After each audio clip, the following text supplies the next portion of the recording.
crois que les évêques citent l'Europe essentiellement pour insister sur la solidarité. Il y a une espèce de double solidarité, à mon avis, quand on regarde leurs textes, une solidarité intra-européenne, une solidarité de l'Europe à l'égard du monde. Et là, je crois que les évêques insistent sur la politique d'accueil des migrants, par exemple, solidarité intra-européenne, mais également sur l'aide publique au développement, voire même, ils osent dire des interventions, ils ne mettent pas le mot militaire, mais ils disent bien des interventions à l'étranger. Je crois que c'est ça qui caractérise, à mon avis, le texte des évêques, avec une remarque qu'on ne voit pas souvent, qui est intéressante, sur le respect des histoires et des cultures des peuples. Et je pense que c'est très intelligent aujourd'hui d'insister sur ce respect des histoires, ce respect des cultures.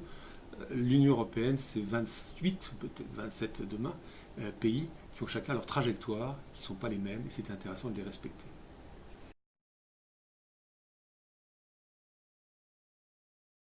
Ils encouragent l'Europe à la solidarité, au respect des autres, les uns les autres, et au respect des gens à l'étranger. Et puis, ils ont quand même un dernier point entre l'Europe et le reste, mais sur l'écologie très fortement. On redit un mot de Laudato aussi.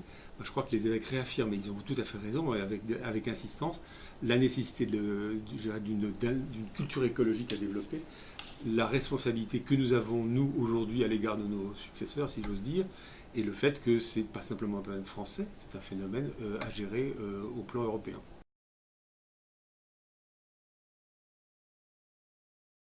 Le cardinal Marx, qui est le président de la conférence des évêques de l'Union européenne, a publié une déclaration qui est intéressante, qui elle aussi revient sur la question de solidarité, qui insiste sur le fait que même dans la crise actuelle, la solidarité est nécessaire, que ce n'est pas l'occasion d'aller taper sur les Anglais en quelque sorte.